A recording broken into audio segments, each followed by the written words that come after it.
Então, tá? Se alguém estava numa dormência espiritual, desde que eu sou criança, eu escuto essa história que o Messias vai voltar, que não sei o quê. Eu acho que isso é para o tempo do meu bisneto, do meu tataraneto. Eu vou morrer e não vai acontecer isso, tá? A prudência ensina a gente a se proteger a mais, tá?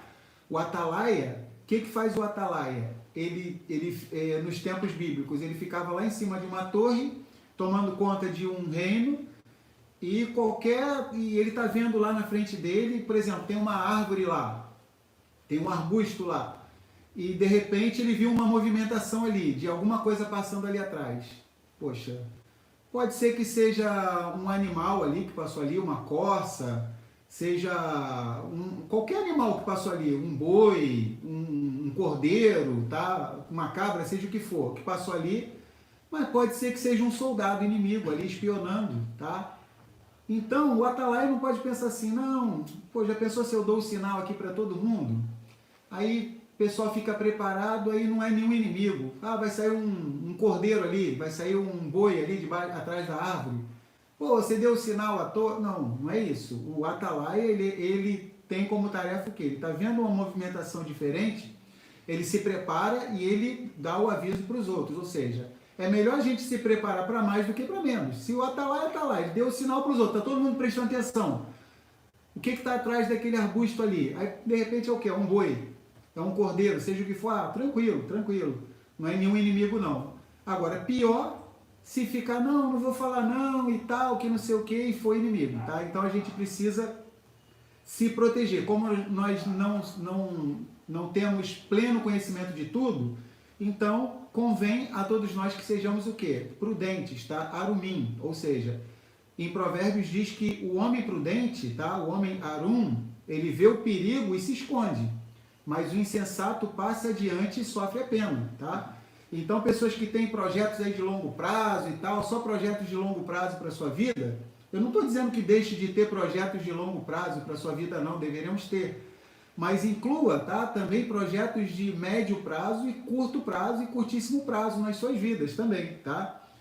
Então, que sejamos sóbrios, tá bom? Lembrar que, de acordo com 1 Tessalonicenses capítulo 5, olha só, olha o que diz Shaul Hachalia, o apóstolo Paulo, em 1 Tessalonicenses capítulo 5, tá?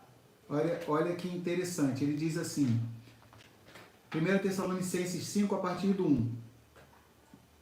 Mas, irmãos, acerca dos tempos e das estações, não necessitais que se vos escreva, porque vós mesmos sabeis muito bem que o dia do soberano virá como ladrão de noite. Pois que, quando disserem, existe paz e segurança, então lhes sobrevirá repentina destruição, como as dores de parto, aquela que está grávida, e de modo nenhum escaparão. Porém, vocês, irmãos, já não estáis em trevas, para que aquele dia vos surpreenda como um ladrão. Vocês estão entendendo? Ou seja, para nós, esse dia não virá nos surpreender como um ladrão, somente para aqueles que estão dormindo, tá? Aí Paulo diz, porque todos vós sois filhos da luz e filhos do dia, nós não somos da noite nem das trevas. Não durmamos, pois, como os demais, porém vigiemos e sejamos sóbrios, porque os que dormem, dormem de noite, e os que se embebedam, embebedam-se de noite. Porém nós que somos do dia, sejamos sóbrios, vestindo-nos da couraça da emuná, da fé, e do arravá, do amor que se doa, e tendo por capacete a esperança da salvação, tá? Ou seja, quem vai ser pego aí desprevenido, que será como um ladrão de noite e tal, é o pessoal que está de boca aberta aí, tá? Como diz o pessoal aí que fala que está panguando, né? Tem gente que usa essa figura de linguagem aí, está panguando, né? Ou seja, está de boca aberta, está dando bobeira. Mas a pessoa que está de olho em relação às escrituras, analisando como um servo bom e fiel que está preparado para o momento do retorno do seu amo, que é o nosso Messias, então a gente prefere se proteger a mais do que a menos, tá? Afinal de contas, é a nossa salvação ou perdição eterna que está em jogo, tá bom? Então é melhor a gente se proteger para mais do que para menos, tá bom? Então vamos lá, mais de 6 milhões de Yahudim, né, de judeus, foram mortos, né? Ou seja, então muitas vezes as pessoas pensam assim, como que foi possível acontecer aquilo naqueles dias? Olha, a história, né, ela, infelizmente, ela muitas vezes acaba se repetindo, Então está se descortinando diante dos nossos olhos o quê? Um quadro provavelmente nunca visto pela nossa geração. Quem foi mais antigo, que viveu lá no período da Segunda Guerra Mundial, deve lembrar, tá? Mas não é o caso, a maioria de nós somos mais jovens, tá? Não pegamos o período da Segunda Guerra Mundial, a maioria. Pode ser que alguém aí que vai assistir o vídeo estivesse vivo no período da Segunda Guerra Mundial, mas a maioria nunca antes viu essa onda de antissemitismo como a gente vê agora. Ou seja, então a gente vê que o nosso povo está querendo tão somente o quê? Sobreviver. Israel só quer viver. Nós dizemos o quê? Am Israel Hai. Vive o povo de Israel.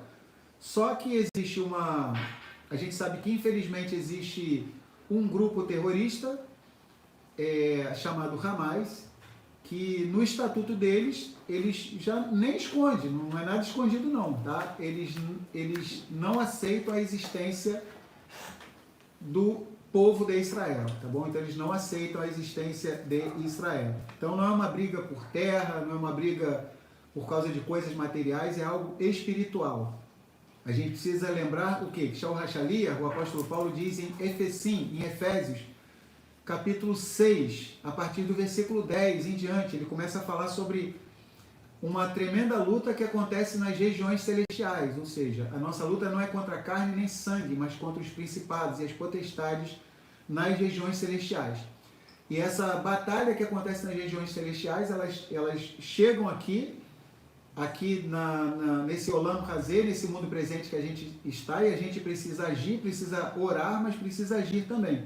Então precisamos estar em oração com relação a isso que tem acontecido em Israel, para que Israel tenha sim o direito de se defender, porque se esses povos inimigos baixarem as armas, haverá paz. Mas se Israel baixar as armas, o que vai acontecer? Israel deixará de existir. Então, nós somos um povo pacífico, nós queremos tão somente o quê? Existir, o direito de existência.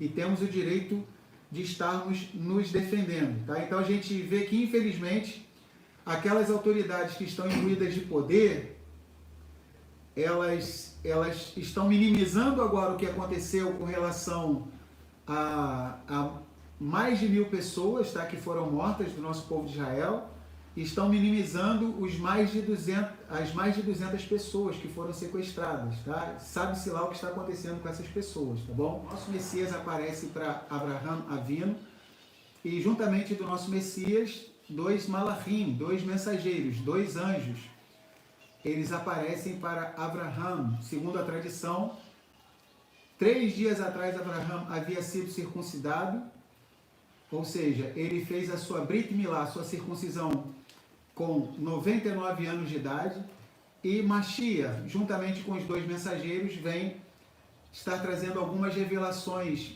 para Abraham Avino, para nosso pai Abraham. Deixem abertas as Bíblias de vocês, tá? No Sefer Bereshit, no livro de Gênesis, capítulo 18, tá bom? Essa paraxá, ela começa no capítulo 18 e finaliza no capítulo 22, ou seja, ela contém 5 capítulos, Gênesis 18, 19, 20, 21 e 22. Então essa paraxá como todas as outras, é uma paraxá extraordinária, tá? Então a gente aqui, vou estar chamando aqui o Davi e o Daniel para se aproximarem. Nós estaremos fazendo as brachot, tá? A bênção anterior à leitura da Torá, tá? Depois a leitura da Torá, o Daniel estará fazendo a leitura, e depois a bênção posterior, brahá posterior. Em seguida, estaremos entrando no estudo da paraxá propriamente dita. Baruch Yahuwah Mevorach Leolam Vaed. Baruch Atah Yahuwah Eloheinu Melech Haolam Asher Bahar Banu Mikol Hamim Venatan Lanu et Toratu. Baruch Atah Yahuwah Noten HaTorah. Bendizei a Yahuwah que é bendito. Bendito seja Yahuwah que é bendito para todo sempre. Bendito seja Yahuwah que é bendito para todo sempre. Bendito sejas tu, Yahuwah, nosso Elohim, Rei do Universo, que nos escolheste dentre todos os povos e nos deste a tua Torá. Bendito sejas tu, Yahuwah, que nos deste a Torá. Amém, Todarabá. Então Daniel estará lendo agora o início da paraxá pra gente, tá? Vamos abrir aí em Bereshit, tá? Gênesis, capítulo 18, Perek Yud Het. Perek em hebraico é capítulo, tá? 18 em hebraico é Yud Het. Então vamos abrir, tá? A partir do versículo 1. Pasuk Aleph. Vamos lá? Só um instantinho, que ele vai estar lendo aqui em hebraico para nós, o início da Parashá. Nós que somos do povo de Israel, quando a gente estuda algum texto da Escritura, tradicionalmente a gente lê o início em hebraico, tá? Pode ir. Vayera elav Yahuwah be'elonei Mamre vehu yoshev petach haohel kechom hayom.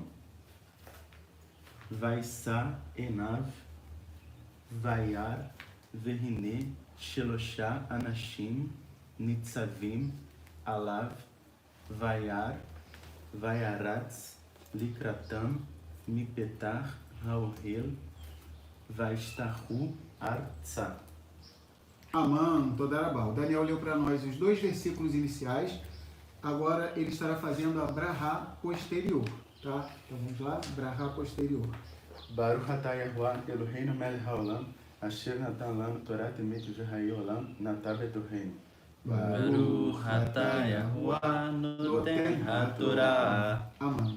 Bendito sejas tu, Yahuwah, nosso Elohim, Rei do Universo, que nos deste a Torá da verdade e plantaste a vida eterna no meio de nós. Bendito sejas tu, Yahuwah, que nos deste a Torá. Amã, Todarabá. Amã. Então nós vamos agora estar estudando essa Parashá, tá bom? Vamos lá. Mantenham as escrituras de vocês abertas aí, tá? No Sefer Bereshit, tá? No livro de Gênesis, capítulo 18. Lembrar que há poucas semanas atrás nós concluímos o nosso ciclo de estudos da Torá, tá bom? Rebobinamos o Sefer Torá, ou seja, rebobinamos a Torá e começamos um novo ciclo de estudos da Torá, do ano 5784, tá bom? Então vamos lá, nós estamos na 4ª porção semanal, tá? E daqui a alguns meses concluiremos mais esse ciclo, tá? Então a Torá, ela traz vida, ela traz força para todos nós, tá? A Torá nos traz vida. Nós vamos estar refletindo agora sobre essa Parashá, tá bom? Essa Parashá, ela vai falar sobre o nosso patriarca Abraham, tá? Abraão, como é mais conhecido, ele que é chamado de o pai da Emuná, o pai da fé, tá bom? Então, esse homem extraordinário, ele vai gerar um filho chamado Yitzhak, Isaac. Nessa Parashá aqui, no início ele está com 99 anos, depois Yitzhak vai nascer quando ele completar 100 anos. Quando Yitzhak nascer, ele estará com 100 anos e Sará estará com 90. Então, um milagre extraordinário que o Criador estará fazendo em prol de Abraão e Sara. E com a idade de 100 anos, ele vai gerar Yitzhak. E mais para frente, nas outras semanas, a gente vai se debruçar mais sobre a vida dos outros patriarcas. Por exemplo, Yitzhak, ele irá se casar com Rivka, Rebeca, e surgirá então quem? Esav e Jacó, ou seja, Esaú e Jacó. E essa linhagem escolhida, a linhagem messiânica que começa com Abraão, né, o pai da fé, passa para Yitzhak, seu filho, e em seguida passa para Jacó, nosso pai Jacó. Não pula para Ismael, não. Oi? Não pula para Ismael, não. Não pula para Ismael, não, tá? Não pula para Ismael, bem lembrado pelo Daniel, tá? O nome Ismael é bem parecido com Israel, tá? Mas não pula para Ismael, tá? Ismael já tinha quantos anos? Oi? Ismael tinha quantos anos? Ismael, só para a gente ter ideia, né? Quando Isaac, olha que coisa interessante, né? Quando nasce Ismael, Abraão tem 86 anos. Nessa Parashá aqui, Abraão está com 99. Então, nesse momento que começa a Parashá, Ismael está com 13 anos. Aí, quando nasce Yitzhak, Ismael estaria com 14 anos, tá? Então, foi até bem lembrado pelo Daniel, só para a gente localizar, né? Ou seja, Ismael, embora fosse 14 anos mais velho do que Yitzhak, tá? Contudo, a primogenitura passa para Yitzhak, porque em Yitzhak será chamada a sua descendência, tá? Então o Criador foi bem claro que o filho da escrava, o filho da serva, não herdaria a primogenitura. Ao invés disso, quem herdaria a primogenitura seria quem? Yitzhak, tá? Ou seja... Só desculpa que acho que é negócio de futebol aí. tá tendo, acho que deve estar tendo algum jogo, tá tendo algum barulho aqui. Deve ser... As únicas meia dúzia de pessoas que tem na rua estão gritando. Apesar daqui ser calmo, tá? Mas esse negócio de futebol, até em lugar calmo acontece isso, tá? Então teve uns, não sei se vocês ouviram uns gritos aí, não foi aqui da nossa casa. Não, é algum torcedor aí de algum clube aí, tá? De futebol. Então vamos lá. Abraham aqui está com 99 anos, Ismael com 13, né? Yitzhak aqui ainda nem nasceu, ele vai nascer no decorrer dessa paraxá, tá? E quando Abraham fizer 100 anos, tá? Yitzhak nasce, Sarai estará com 90 e Ismael com 14, mas a primogenitura é passada para Yitzhak. Depois passa para Yaakov, ou seja, Jacó, que tem o seu nome modificado para Israel, no palio hebraico Yasharal, tá? E em seguida, Yaakov, ele tem 12 filhos, da onde surgiram as 12 tribos do nosso povo de Israel. A saber, em ordem de nascimento, os 12 filhos de Yaakov: Reuven, Shimon, Levi e Yahudá, Dan, Naftali, Gad, Asher, Issachar, Zebulun, Yosef e Binyamin. Sabemos que Yosef ganhou a primogenitura da parte de Yaakov, e dele se originaram duas tribos, porque o primogênito tinha direito à porção duplicada na herança, ou seja, através de Yosef surgem Efraim e Menaché. Menaché é o mais velho, Efraim é o mais novo, mas ainda assim a primogenitura recai sobre Efraim. Então vamos lá, o Daniel leu para nós os 2 versículos iniciais. Deixa eu, só um minutinho, eu vou colocar uma outra escritura aberta aqui, tá bom? Só um instantinho. Então, Daniel ele leu para nós, tá? Eu vou trazer a tradução. E apareceu-lhe Yahuá nos carvalhais de Mamre, estando ele, ou seja, Abraham, assentado à porta da tenda, quando tinha aquecido o dia. E levantou os olhos e olhou, e eis 3 varões estavam em pé junto a ele. E vendo-os, correu da porta da tenda ao seu encontro, e inclinou-se à terra. Então, Daniel leu para nós esses 2 versículos aqui, tá? Esses versículos iniciais ele leu aqui para nós, tá bom? Então, vamos lá. Como são infinitas as revelações da Torá, em cada ano a gente foca em algum aspecto. Para quem quiser, depois com mais calma, no nosso canal, vai lá nas playlists, tá bom? Tem como ir na playlist e tá assistindo lá na playlist chamada Bereshit Gênesis, aí vai na paraxá número 4, vai Erá, tá? Aí pode ver completa, que a gente já estudou em outros anos, tá bom? Então vamos lá. A gente vai estar lendo aqui e comentando, tá, sobre essa paraxá, tá? Vai Erá, e apareceu. A Torá nos fala através de imagens. Certas vezes elas são coloridas e vistosas, mas outras vezes, como no caso deste episódio, elas aparecem em preto e branco. Neste caso, são imagens dicotômicas entre claro e escuro, entre luz e trevas.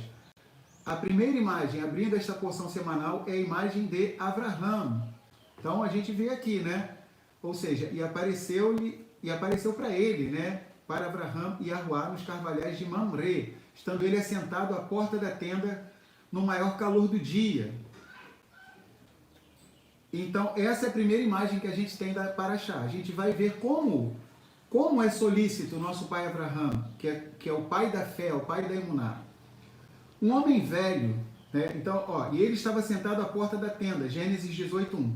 Um homem velho, com 99 anos de idade, após 3 dias da sua própria circuncisão, lembrar que no capítulo 17, que a gente estudou na semana passada, Yahuá deu a mitzvah, o mandamento para Abraham, para que ele circuncidasse a si mesmo, o seu filho, que até então que havia nascido, que era o Ismael, e toda a sua casa, seus servos, para que ele viesse circuncidar a todos eles. E foram circuncidados, todos que trabalhavam para Abraham, que fazia parte do clã dele, vamos dizer assim, tá? Então foram circuncidados.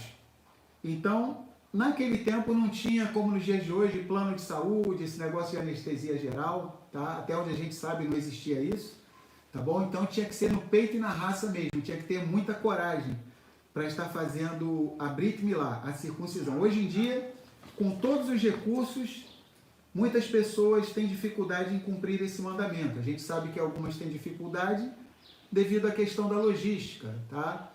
Mas alguns até têm toda a logística favorecida, tem plano de saúde, tem tudo, mas ainda assim hesitam, ficam postergando, tá? Então vamos lá. Lembrar que a Brit Milá, a circuncisão, ela não vai salvar ninguém, ela não tem o poder de dar vida eterna para ninguém. Contudo, é um mandamento importantíssimo, tá? É um mandamento importantíssimo. Lembrar que Abraham, antes da circuncisão, ele era chamado de tzadik, de justo. Depois da circuncisão, a Torá passa a chamá-lo de tamim, ou seja, perfeito. Então, são sutilezas da Torá, tá bom? Lembrar também que Yitzhak, ele só pode nascer depois que Abraham estava o quê? Circuncidado. Porque quando a pessoa faz a circuncisão, se diz em Israel algo muito bonito. A circuncisão, tá? Faz com que o órgão genital masculino se transforme num misbeach, num altar ambulante. Então, olha que coisa interessante. Quando o espermatozoide vai passar ali para fecundar o óvulo, né? O óvulo, o espermatozoide de Abraham, que iria fecundar o óvulo em Sará, sua esposa, ou seja, aquele espermatozoide chamado Yitzhak, o que acontece? Ele é obrigado a passar debaixo do lugar onde foi feita uma aliança com o Criador, onde houve um derramamento de sangue. Olha que coisa interessante, diante de um altar ambulante. Então, já nasce debaixo de uma brachá, de uma bênção, Yitzhak. Pode falar, Daniel. O Elisha está perguntando, esses 3 mensageiros de Yahuwá comeram algo físico, certo? Sim. Então esse ato quebra totalmente com os argumentos que Yahushua era um ser humano ou um ser híbrido. Isso, é muito show essa colocação do nosso irmão Elisha, tá? Tanto o Criador, tá? Yahuwá, nosso Mashiach que aparece ali para Abraham, quanto os 2 malachim, os 2 anjos, os 2 mensageiros, eles comem com Abraham. Eles comem com Abraham. O Mashiach, ele é 100% Elohim, ou seja, o Messias é 100% Yahuwá. Ele não tem essa natureza decaída nossa, ou seja, ele não herdou o DNA que todos nós herdamos de Adão e Havá, ou seja, de Adão e Eva. Tá? Então ele não herdou esse DNA que nós herdamos, tá bom? Tá? Então precisamos entender isso. Mashiach é o pão vivo que desceu dos céus, e muito bem colocado pelo nosso irmão Elisha. Ele não é um ser híbrido. Muitas pessoas pensam assim: o Messias, ele é 50% humano e 50% divino. Não. Outros falam assim: ele é 100% humano e 100% divino. Não. Ele é 0% humano, na verdade, e 100% divino. Ele é Yahuwá. Por isso que Paulo, quando a gente pega Peshita, no original em aramaico, a gente vê que diversas vezes Shaul Hashaliah, o apóstolo Paulo, deixa bem claro que Mashiach é Mariá. Em aramaico a expressão Mariá corresponde a Yud Rei Vav Rei em hebraico, tá? Yahuwá, ou seja, ele é Yahuwá. Então vamos prosseguir. Um homem velho, com cerca de 100 anos, apenas 3 dias após a sua própria circuncisão, com sua preocupação direcionada às visitas que não chegavam. Então olha que coisa interessante. Ele senta-se à porta da tenda e não em seu interior, pois apesar do calor intenso, ele busca pessoas para que possa cumprir o mandamento da hospitalidade. Olha que coisa interessante. Lá em Ivrim, Hebreus, a gente lê que alguns, sem saber, eles hospedaram, eles receberam malachim, anjos. Olha que coisa interessante. Então Abraão era tão hospitaleiro, mas tão hospitaleiro, que ele não quer nem saber que está no maior calor do dia, que o sol está a pino, tá pegando fogo ali, quente pra caramba. Ele poderia estar dentro da tenda dele, deitado, tá? Mas o que acontece? Ele está lá na porta da tenda dele, ele está sentado lá, embora tivesse num momento de muita dor, ou seja, 3 dias após a circuncisão, geralmente é quando dói mais.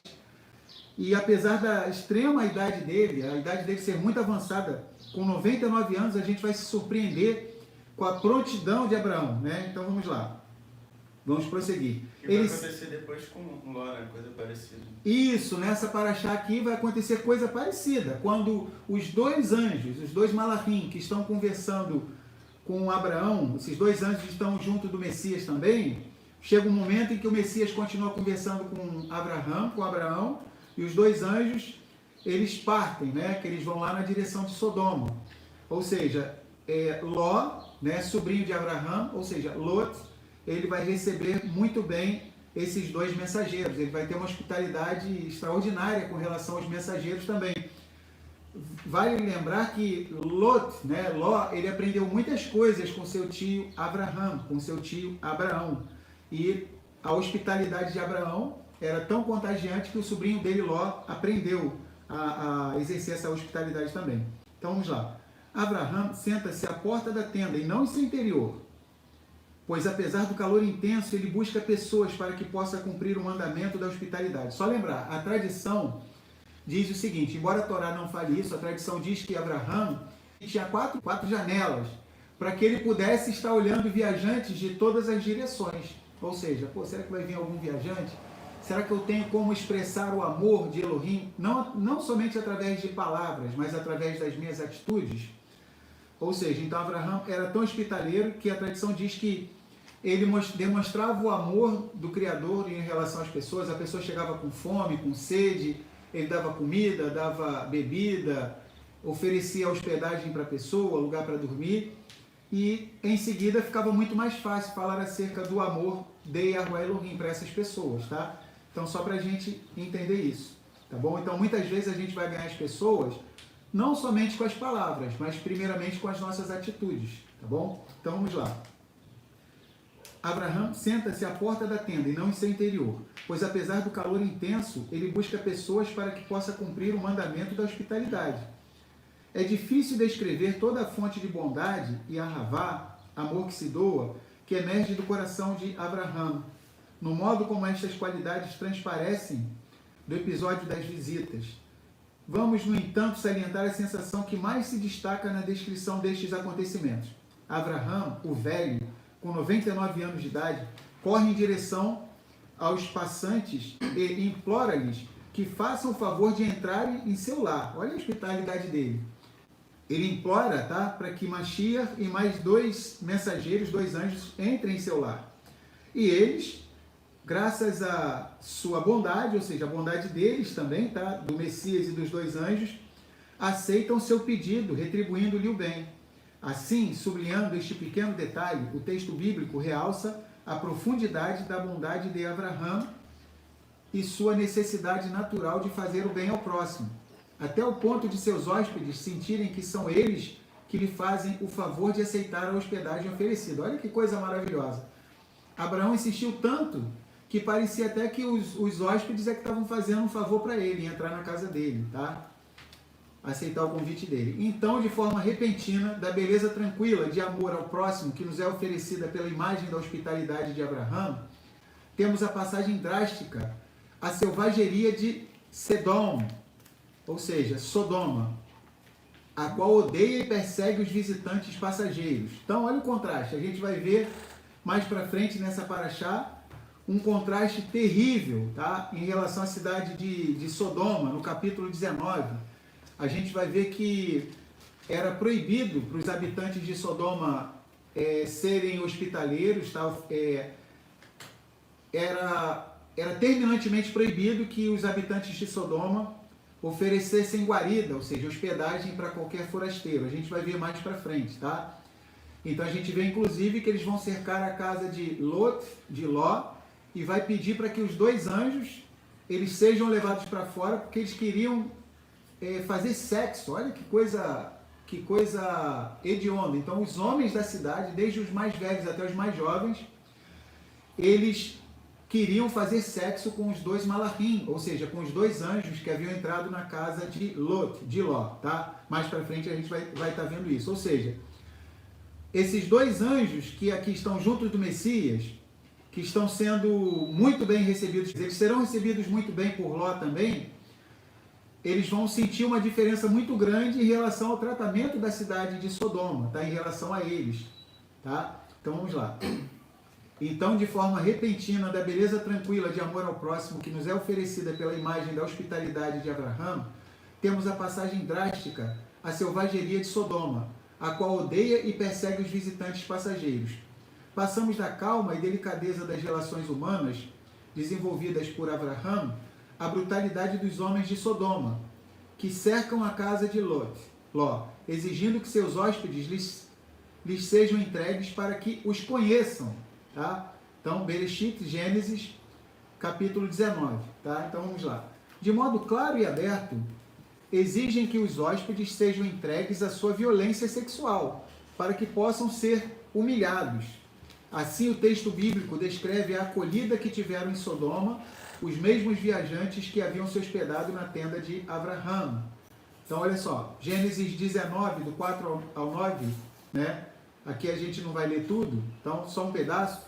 Antes que se deitassem, os homens da cidade, homens de Sodoma, rodearam a casa e chamaram a Ló, e lhe disseram: onde estão os homens que vieram a ti esta noite?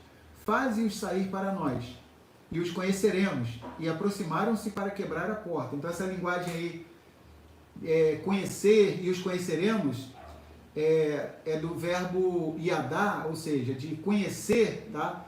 Eles queriam conhecer sexualmente, tá? Só para a gente ter ideia, quando Adão conhece a sua esposa Havá, Adão conhece a sua esposa Eva, está se referindo o quê? Que ele teve relações sexuais com ela, tá?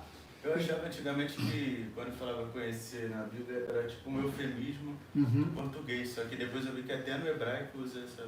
Aí, ó, que interessante que o Daniel está falando, né? Ele está dizendo que antigamente, quando ele lia a Bíblia, ele achava que era um eufemismo isso, né? Do português, do português, mas né? eu não sabia que no hebraico também era utilizado. Então ele achou que era assim, o tradutor, quando foi botar em português, quis suavizar um pouquinho, né, e tal, e colocou, conheceu, mas aí ele disse que depois ele acabou vendo, né, como a gente está falando aqui, que no hebraico também utiliza esse mesmo verbo, conhecer, tá? Então, olha que coisa interessante, esses homens, eles queriam ter relações sexuais com os dois anjos, os dois malachim, que entraram na casa de Ló, sobrinho de Abraão, tá? Então vamos continuar lendo aqui. O leitor destes versículos pode imaginar Sodoma como uma daquelas pequenas cidades do Velho Oeste selvagem norte-americano, apresentadas nos filmes de Bang Bang. Então quem já viu aqueles filmes de Bang Bang, tá? Só para descontrair, não sei se passa muito hoje em dia, com esse monte de canal aí de TV a cabo deve ter, né? Então eu lembro, deve ter bastante, né? Então quando eu era criança tinha vários e vários filmes, né, de Velho Oeste. Aí começava lá, o mocinho, o cara chegava lá, tipo assim, o pessoal queria arrumar confusão. Aí eu lembro, quando eu era criança, de um filme lá, o camarada chegou lá no salão, né, tinha um salão tradicional lá. Aquela portinha de madeira. Aquela portinha de madeira que o cara passa por ela, ela vai e volta. Vão visualizando aí. Todo mundo com aquele chapéuzinho, aquele charuto, né? Aí os caras tudo enchendo a cara de bebida. Eu lembro quando eu era criança que eu vi um filme que... Aí todo mundo enchendo a cara com bebida alcoólica, fazendo besteira, um batendo no outro. Aí chega o mocinho, né? Aí ele chega lá e ele fala lá para quem ia servir as bebidas. Ele fala assim, eu quero um copo de leite, né? Aí todo mundo começou, olhou para ele, que isso? Vocês imaginem, só por ele ter escolhido um copo de leite, já foi uma confusão. O pessoal já veio querendo encarnar nele e tal, que aquilo não era atitude de homem, que ele tinha que beber uma bebida alcoólica, só para vocês entenderem, tá? Só para vocês entenderem. E essa população de Sodoma, a gente vai ver, por exemplo, no profeta Yehezkel, tá? Eu já vou adiantar aqui um pouquinho. Muitas vezes a gente se lembra de Sodoma e a gente pensa só do quê? Hoje em dia tem até o termo sodomia, né? Surgiu até o termo sodomia, que é relacionado a relações sexuais, né? De forma anal, tá? Falando português claro, tá bom? Mas não é somente esse o pecado de Sodoma, tá? E de Gomorra, tá? Especialmente de Sodoma. Olha o que diz em Yehezkel 16:49. Eis que esta foi a iniquidade de Sodoma, tua irmã, soberba, fartura de pão e próspera tranquilidade. Teve ela e suas filhas, mas nunca amparou o pobre e o necessitado. Tá? E só para a gente ver também, ter uma ideia, nos livros apócrifos, tá bom? o Sefer Yashar, o livro de Jazar, fala muito sobre fatos que aconteceram aqui na época do Gênesis, tá? O livro de Yashar, de Jazar, expande mais, no Gênesis é mais resumido, tá bom? Fala sobre coisas que aconteceram nessa cidade de Sodoma, inclusive o Tratado Sanhedrin 109 diz o seguinte: Plotit, filha de Ló, era casada com um dos homens poderosos de Sodoma. Certa vez viu um pobre desnutrido na rua e se apiedou dele. Só lembrar que Ló, além dessas duas filhas dele aqui, que são mencionadas em Gênesis, tá? Os livros apócrifos mencionam que ele teve outras filhas também, tá? Nos livros apócrifos mencionam até que o nome da esposa de Ló era Adô, tá? A-D-O, tá? Como se a gente fosse escrever Adô, tá? Letra A-D-O. Então, ele tinha outras filhas, além dessas duas que vão escapar aqui com ele, vão sair lá de Sodoma. A mulher dele a gente sabe que vai virar uma estátua de sal. Então ele tinha outras filhas, tá? Então vamos lá. Plotit, filha de Ló, era casada com um dos homens poderosos de Sodoma. Certa vez, ela viu um pobre desnutrido na rua e se apiedou dele. O que fez ela?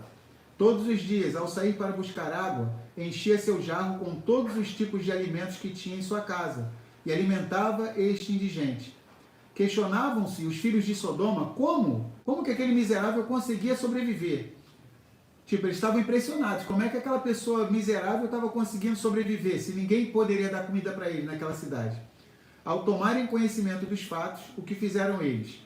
Tiraram as roupas de Plotit, filha de Ló, cobriram seu corpo com mel e as abelhas a picaram até a morte. Olha, Tratado Sanhedrin 109. Então, olha que coisa horrível, tá? Que essa população aí de Sodoma ela fazia, tá? Então não era só pecados de ordem sexual, tá? Relações sexuais ilícitas, mas além disso, o que? Essa falta de hospitalidade, tá bom? Eles não queriam receber ninguém. A gente vai estar vendo os motivos daqui a pouquinho, tá bom? Então vamos lá. O leitor destes versículos pode imaginar Sodoma, né? Eu estava lendo, como uma daquelas pequenas cidades do Velho Oeste selvagem norte-americano, apresentadas nos filmes de Bang Bang. Eu vi um filme também, acho que foi de Bang Bang. O cara, sabe como é que surgiu uma briga, tiroteio? Um cara passa pelo outro no salão, tá? Só para vocês terem ideia, e a sombra do camarada passou pelo vilão. Aí o vilão chegou para ele e falou assim: a sua sombra passou por cima de mim. Aí o camarada: desculpa não, você vai morrer. Só para a gente ter ideia, tá? Do grau de violência, de insanidade. Então a gente precisa trazer coisas que a gente conhece para a gente formar um quadro, tá? Da violência que existia em Sodoma, ou seja, um ódio gratuito, uma falta de hospitalidade com relação a quem chegava, tá? A iniquidade reinava, tá? Em Sodoma, ao ponto do Criador ter que destruir Sodoma e Gomorra. Então o clamor tinha subido até os céus, ao ponto do Criador ter que bombardear aquelas cidades ali de Sodoma e Gomorra, ou seja, elas precisavam ser exterminadas. Vamos prosseguir. Então, nesses filmes de Bang Bang, nos quais reinavam as armas, os bêbados e os garimpeiros ambiciosos, né? Tinha isso, né? Eles queriam procurar ouro, sempre tinha a história de um tesouro escondido, não é isso? Sempre tinha essa... Oi? Tipo Indiana Jones, né? Um tesouro escondido. Então a gente vê que aqui, por exemplo, eles tinham essa agressividade, tá? Eles tinham uma agressividade em relação a quem chegava, tá? Em relação às pessoas que chegavam, tá bom? Eles canalizavam essa agressividade com toda e qualquer pessoa que entrava ali na cidade. Eles não deixavam que essa pessoa fosse bem recebida e muitas vezes com uma diferença em relação a isso que eu estava falando aí de Velho Oeste, essa coisa toda, tá? Então, eles tinham uma diferença em que a lei de Sodoma, vamos dizer assim, dava margem para que eles viessem agir dessa maneira, tá bom? Ou seja, se eximirem de estar ajudando as pessoas que entravam, tá? Então, ele está perguntando se nem Nínive era assim. Quem perguntou? Eliane. A nossa irmã Sará, nem Nínive estava nesse ponto, é muito bem colocado pela nossa irmã Sará, né, a pergunta dela, né? Acho que nem Nínive estava nesse ponto, porque, inclusive, Nínive, o Criador ainda enviou o profeta Ioná, né, o profeta Jonas, e a cidade fez techuvá, ou seja, eles acabaram se arrependendo dos seus pecados, das suas iniquidades. Então, realmente, né, foi muito legal a colocação da nossa irmã Sará. Então, a cidade de Nínive não estava tão ruim como Sodoma e Gomorra, tá? E existia essa lei dentro de Sodoma e Gomorra, ou seja, para que eles fossem hostis com relação a quem estivesse entrando ali na cidade. Porque eles tinham tanta prosperidade que eles não queriam que as outras pessoas tivessem acesso a isso, tá? Ou seja, a gente vê no que eu estava falando aqui, filme de Velho Oeste, filme disso, daquilo, era uma coisa mais brutal, tá? Mais crua. E Sodoma, vamos dizer assim, que era uma coisa disfarçadamente mais refinada, tá? Visto que a lei dava base para eles, a gente vai estar vendo, a lei da terra deles, isso de uma certa maneira amenizava a consciência deles. E não é justamente o que tem acontecido nos nossos dias? Muitas pessoas aí que estão ocupando cargos de eminência, de autoridade aí perante as nações, a gente está vendo uma onda de antissemitismo muito grande, né, nos nossos dias. Inclusive a gente tem que ficar em tefilá, a gente tem que ficar em oração. Então a gente vê que essa onda de antissemitismo, né, tem assolado o mundo nesses nossos últimos dias devido à guerra, né, que está acontecendo em Israel, tá bom? Precisamos orar, estar em tefilá. Então, coisas que a gente nunca imaginava que a gente estaria vendo nos dias de hoje, tá? De antissemitismo, muitas pessoas que se dizem civilizadas. Ah, como é que pode aquilo que aconteceu lá na Segunda Guerra Mundial, o Holocausto, em que mais de 6 milhões de Yahudim, né, de judeus, foram mortos, né? Ou seja, então muitas vezes as pessoas pensam assim, como que foi possível acontecer aquilo naqueles dias? Olha, a história, né, ela, infelizmente, ela muitas vezes acaba se repetindo. Então está se descortinando diante dos nossos olhos o quê? Um quadro provavelmente nunca visto pela nossa geração. Quem foi mais antigo, que viveu lá no período da Segunda Guerra Mundial, deve lembrar, tá? Mas não é o caso, a maioria de nós somos mais jovens, tá? Não pegamos o período da Segunda Guerra Mundial, a maioria. Pode ser que alguém aí que vai assistir o vídeo estivesse vivo no período da Segunda Guerra Mundial, mas a maioria nunca antes viu essa onda de antissemitismo como a gente vê agora. Ou seja, então a gente vê que o nosso povo está querendo tão somente o quê? Sobreviver. Israel só quer viver. Nós dizemos o quê? Am Israel Rai. Vive o povo de Israel. Só que existe a gente sabe que infelizmente existe um grupo terrorista chamado Hamas, que no estatuto deles, eles já nem escondem, não é nada escondido não, tá? Eles não aceitam a existência do povo de Israel, tá bom? Então eles não aceitam a existência de Israel. Então não é uma briga por terra, não é uma briga por causa de coisas materiais, é algo espiritual.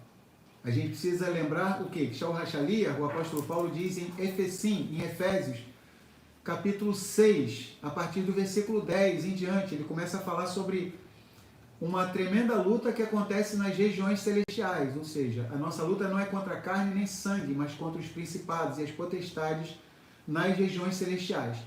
E essa batalha que acontece nas regiões celestiais, elas chegam aqui nesse Olam Hazé, nesse mundo presente que a gente está, e a gente precisa agir, precisa orar, mas precisa agir também.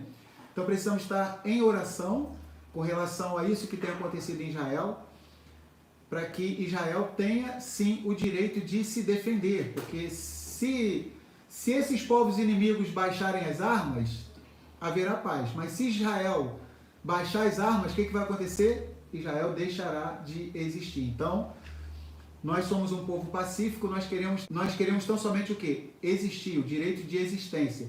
E temos o direito de estarmos nos defendendo. Tá? Então a gente vê que, infelizmente, aquelas autoridades que estão imbuídas de poder, elas estão minimizando agora o que aconteceu com relação a mais de 1000 pessoas, tá, que foram mortas do nosso povo de Israel, e estão minimizando as mais de 200 pessoas que foram sequestradas. Tá? Sabe-se lá o que está acontecendo com essas pessoas, tá bom? A gente vai ver que Sará novamente raptada, né? A beleza dela era tão grande, tá? Que os líderes das nações, eles queriam levar Sara, né, para o seu harém, né? Quase 100 anos. Com quase 100 anos, né? Então vai vendo, né? Tamanha era a formosura, né? A beleza da nossa mãe Sara. Por isso que nós que somos do povo de Israel, nós somos bonitos, tá? Porque afinal de contas, tá? Os nossos patriarcas e as nossas matriarcas, eles eram bonitos, eles eram extremamente belos. Então vamos lá.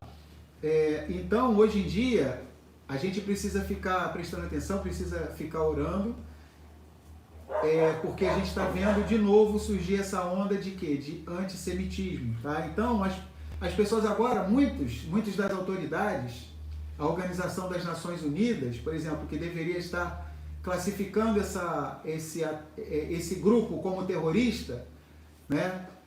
Não está falando com todas as letras que eles são terroristas, eles são extremistas, eles são isso, são aquilo. Fala o português claro. O que dá um nó na garganta deles? Que eles não conseguem falar, né, o que é de fato e de verdade. Eles são terroristas, tá? Lembrar que tem muita gente inocente lá, que vive na faixa de Gaza, tá? Que se tornou refém desse grupo terrorista. Precisamos orar também por essas pessoas, tá? E prestar atenção no seguinte, a mídia está focando mais agora o quê? Em ficar contra Israel, tá? Então no começo, aconteceu aquilo com Israel e tal, que não sei o quê. Agora a gente começa a perceber que gradativamente, tá? Não é de se estranhar, tá? Porque o mundo inteiro jaz no maligno.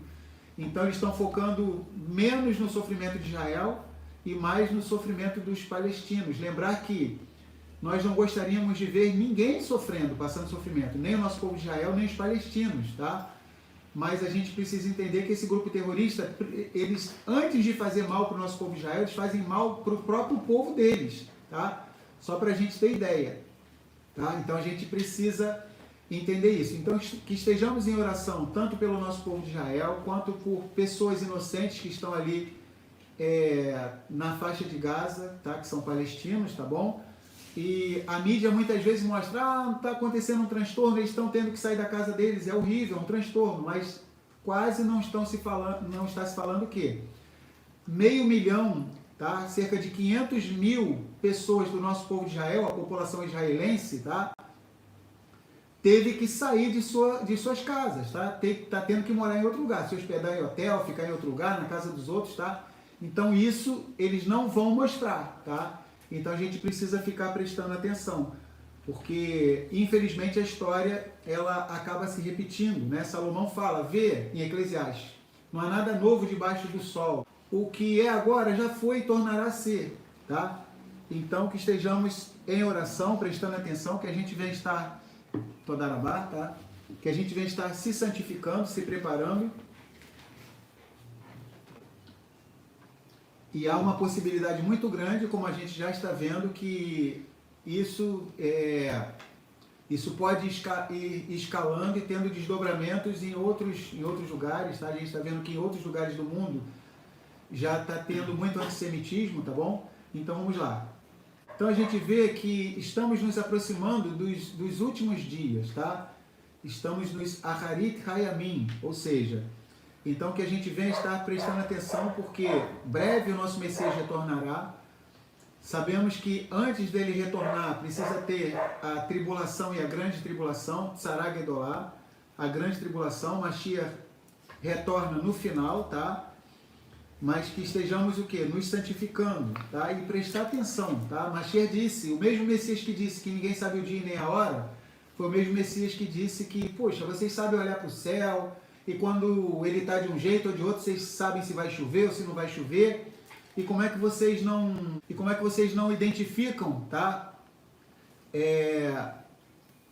A vinda do Filho do Homem, tá? Ou seja, então a gente precisa estar prestando atenção, tá? Consagrando a nossa vida, tá? E vivendo cada dia como se fosse o último, dando o nosso melhor.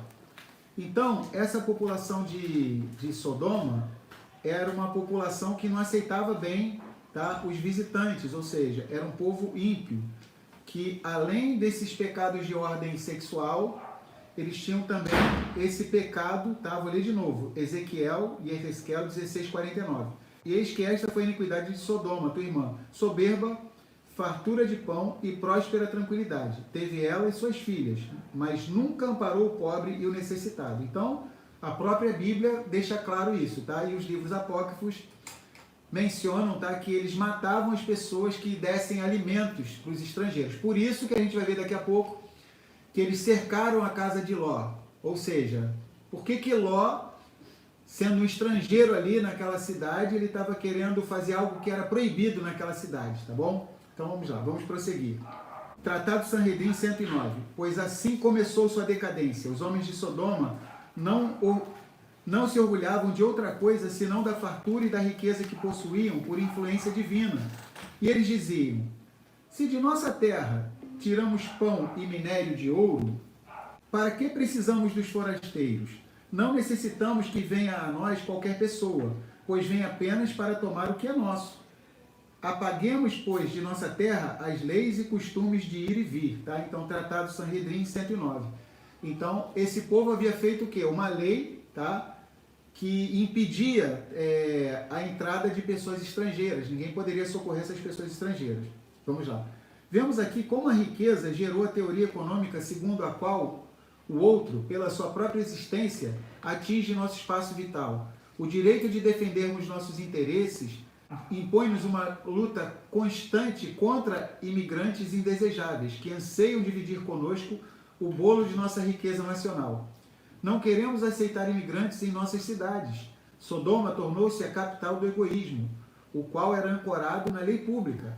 Foi com este intento que aprovaram a seguinte lei, com certeza aprovada pela maioria democrática da cidade. Anunciaram em Sodoma: todo aquele que alimentar o pobre e faminto com um pedaço de pão será queimado no fogo. Pirkei de Rabi Eliezer. Tá? Esta é uma lei de contenção da imigração, prevendo pena pesada à desobediência. Talvez os habitantes da cidade afirmassem em sua defesa que eram obrigados a adotar tal medida para proteger os interesses superiores da cidade. Então, humanamente falando, né, a gente tem que proteger, né, os interesses aqui da nossa cidade. E todo aquele que ameaçasse os interesses econômicos da cidade, sendo um viajante estrangeiro ou um parasita local, deveria ser exterminado. Não foi a desobediência às leis que transformou Sodoma em um símbolo. Pelo contrário, foi exatamente a obediência, ou seja, uma obediência cega. Tá? A gente vai ver tanto em Maasei Hashilirim, Atos dos Apóstolos, capítulo 4 e capítulo 5, tá? Que os apóstolos, quando foram, vamos dizer assim, coibidos pela liderança judaica daquela época, liderança religiosa, eles foram proibidos de falar acerca da fé no Messias. Eles falaram, tanto em Atos capítulo 4 como em Atos capítulo 5, tá? Julgai entre vós se é justo obedecer-vos antes a vós do que a Elohim. Ou seja, então, quando uma lei humana entra em conflito com uma lei divina, tá? Nós devemos cumprir a lei divina, tá? Não adianta a pessoa falar: eu estava somente cumprindo a lei. Igual a Alemanha nazista. Igual a Alemanha nazista, tá? Então a Alemanha é nazista. Então a gente vai ver até aqui daqui a pouco, mas já dando uma entrada, tá? Então, só para a gente ter ideia, a Alemanha nazista, naquela época lá da Segunda Guerra Mundial, a maior parte da população era cristã, era protestante, tá? Só para a gente ter ideia. Eles eram protestantes. E o que acontece? Eu estou cumprindo ordens, né? Ou seja, o Hitler mandou fazer isso, mandou fazer aquilo, matar, mandou jogar lá na câmara de gás, essa coisa toda. Isso aí, na verdade, é típico da esquerda, praticamente. Isso, é verdade, exatamente. Eu estou fazendo isso porque é a lei, tá? Mas julgar entre vós se é justo obedecer antes aos homens do que a Elohim, tá? Atos capítulo 4 e Atos capítulo 5. Ou seja, quando uma lei humana entra em conflito com uma lei divina, nós devemos obedecer à lei divina, tá? Ao Criador. Então vamos lá. Vamos estar prosseguindo. Esta é uma lei de contenção da imigração, prevendo pena pesada à desobediência. Talvez os habitantes da cidade afirmassem em sua defesa que eram obrigados a adotar tal medida para proteger os interesses superiores da cidade. E todo aquele que ameaçasse os interesses econômicos da cidade, sendo um viajante estrangeiro ou um parasita local, deveria ser exterminado. Não foi a desobediência às leis que transformou Sodoma em um símbolo. Pelo contrário, foi exatamente a obediência. Então, a obediência cega a leis injustas, tá? é algo que o Criador fica tremendamente triste em relação a isso, tá? Por exemplo, quando começar o período da tribulação e da grande tribulação, tá? O que acontecerá? Existirão leis, tá? Que as pessoas deverão ter uma marca, tá? O 666. Haverá uma lei que as pessoas deverão adorar ao anti-messias e a sua imagem, tá bom? Então muitas pessoas vão falar, não, eu sou um cidadão de bem, eu sou um cidadão, tão somente estou cumprindo as leis humanas, mas nesse momento é o momento de dizer não às leis humanas, tá? E seguir o quê? A Torá, as leis do Criador, tá? Então vamos lá. Não foi a desobediência às leis que transformou Sodoma em um símbolo, pelo contrário, foi exatamente a obediência. Especialmente aquela lei que impedia os cidadãos de ajudar os forasteiros. A aceitação desta lei libertou os sodomitas de sentimentos de culpa e da exigência moral de intervir perante a cena de seres humanos condenados a morrer de fome. Então imagina, tá? A gente viu que a filha de Ló, Clotite, ela foi lá e foi alimentar o camarada lá, e eles ficaram surpresos. Como é que pode isso? O camarada nunca morre? Pô, não é possível, alguém deve estar alimentando esse camarada. Ficaram de tocaia lá, viram que uma outra filha de Ló, chamada Clotite, estava alimentando eles, tá? E o que aconteceu?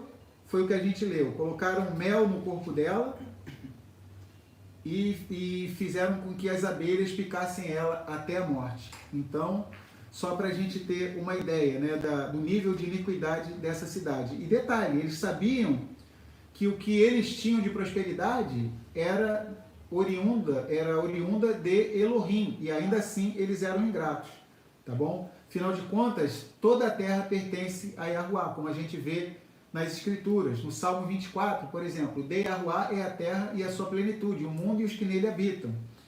Então as nações que são mais prósperas, elas deveriam ter mais consideração em relação às outras que são menos prósperas, tá? Então vamos lá. Vamos prosseguir, tá? Então, essa lei da cidade proibia o cidadão de socorrer o necessitado e o bom cidadão, e muitos, infelizmente, eram obedientes a essa lei, tá? Obediência à lei foi o argumento utilizado por cada um dos criminosos nazistas processados. A existência da lei permite que todos mantenham suas consciências limpas e tranquilas, pelo simples fato de não precisarem utilizá-las. Só a título de curiosidade, tá? Só a título de curiosidade, com essa onda de antissemitismo, tá vindo à tona muitas coisas que aconteceram na Segunda Guerra Mundial. Só a título de curiosidade, tá? A crueldade que os alemães fizeram, tá? Que os nazistas fizeram com o nosso povo de Israel, e não somente com o nosso povo, tá? Mas muitas outras pessoas foram eliminadas por eles também, tá? Só para a gente ter ideia, o nível de barbárie era tão grande, tá? Que eles precisavam ficar drogados. Muitos soldados alemães, tá? Eles precisavam ficar drogados. Então isso está vindo à tona agora, porque um ser humano, muitas vezes no seu estado normal, ele não consegue fazer essas atrocidades, essas barbaridades. Então, psicopatia, né? Oi? Tem que ser muito psicopata. Tem que ser muito psicopata. Então, só para a gente ter ideia, tá? Tá vindo à tona agora. Então, a maioria deles, tá? Eles tinham que ficar extremamente drogados, tá? Mas o Hamas não estava drogado, eles acharam drogas. Né? Acharam drogas, né? Nas roupas deles. Nas roupas do pessoal do Hamas. Inclusive, eles mexem com esse negócio aí de drogas também, né? Então, assim, é inconcebível que um ser humano no seu estado normal faça essas atrocidades, tá bom? Então, vamos lá, vamos estar prosseguindo. E o detalhe, tá? Que a gente está vendo se repetir. Um outro detalhe que está vindo à tona com relação à Segunda Guerra Mundial. Eles sabiam que ainda que impusessem as leis, como a Alemanha era cristã, protestante, eles não aceitariam de bom grado exterminar com os judeus. Então eles começaram com um processo de desumanização em relação ao nosso povo de Israel, em relação aos judeus. Então como é que eles começaram?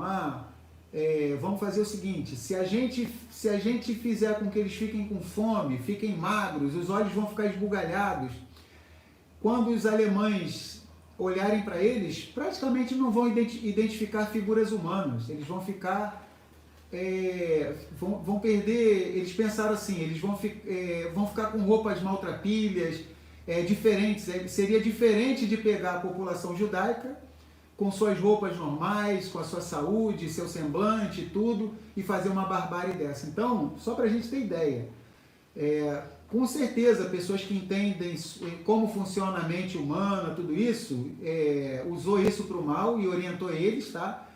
E eles tiveram que fazer com que os integrantes do nosso povo, tá? Os nossos irmãos judeus, eles tiveram que fazer com que eles passassem fome, aquela coisa toda, fossem levados para o campo de concentração para que perdessem aquele jeito que eles tinham, de pessoas prósperas, com saúde, ou seja, para que a consciência dos nazistas ficasse mais amenizada. Puxa, é uma ordem que a gente está recebendo, a gente não queria fazer isso, é uma ordem. E também eles perderam a humanidade deles. Não perderam, mas na visão dos algozes, eles haviam perdido. Por quê?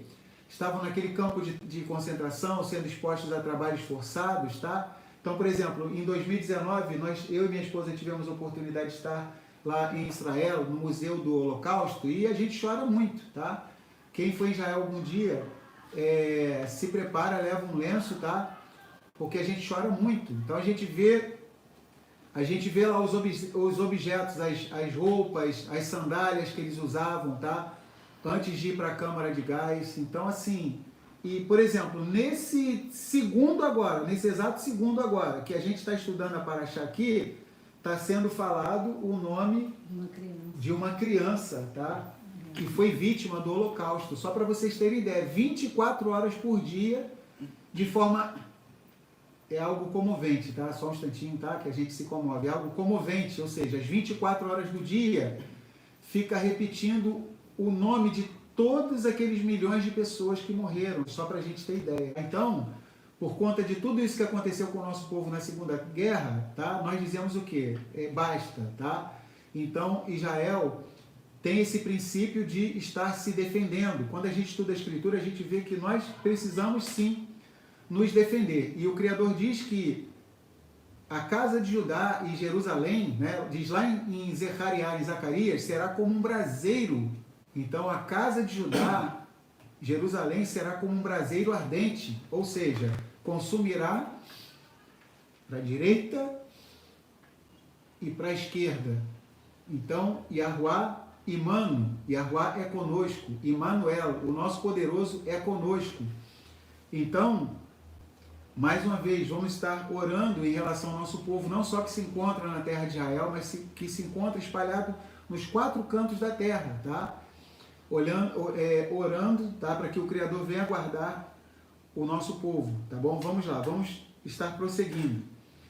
Então, esse é o processo. Ativar o sininho. Se o pessoal puder ativar o sino, tá? Quem ainda não se inscreveu no canal, se inscreve para ativa o sininho, que aí qualquer transmissão que a gente fizer, vocês ficam sabendo já na hora. O YouTube notifica, tá bom? Então vamos lá. E outra coisa, todo mundo que puder, que está participando dessa live, às vezes a pessoa entra, fica tão entretida que a gente está estudando aqui e acaba esquecendo de apertar o botão do curtir, tá? Então aperta o botão, tá, do curtir, porque aí o YouTube vai ver que o nosso conteúdo é relevante e vai levar para outras pessoas, tá bom? Para que outras pessoas possam estar estudando juntamente conosco a Torá, tá bom? Então vamos lá. Quem quiser também estar comentando, compartilhando, tá? Então isso faz com que o YouTube identifique que o conteúdo é o quê? Relevante, ele vai jogar para mais pessoas. Vamos lá. Vamos estar prosseguindo aqui. Então, a gente vê que a história ela se repete, tá?